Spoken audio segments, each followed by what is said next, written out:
ಮಧ್ಯರಾತ್ರಿ ಭೀಕರ ಅಪಘಾತ, ಓಮನಿ ಮರಕ್ಕೆ ಡಿಕ್ಕಿ, ಚಾಲಕ ಸಿಲುಕಿ ನರಕಯಾತನೆ.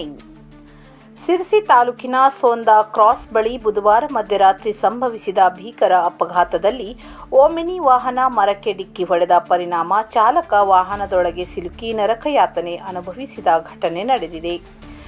ಸಾರಿಕಾ ಸೇವಾ ಟ್ರಸ್ಟ್ ಆಂಬ್ಯುಲೆನ್ಸ್ ಚಾಲಕ ಕೈಪ್ ಹಾಗೂ ಇತರರ ಸಹಾಯದಿಂದ ಗಾಯಗೊಂಡ ಚಾಲಕನನ್ನು ವಾಹನದಿಂದ ಹೊರತೆಗೆದರು. ಗಾಯಗೊಂಡಿರುವ ಚಾಲಕನು ಸಿರ್ಸಿ ತಾಲೂಕಿನ ಹರ್ಷ ಎಂದು ತಿಳಿದುಬಂದಿದೆ.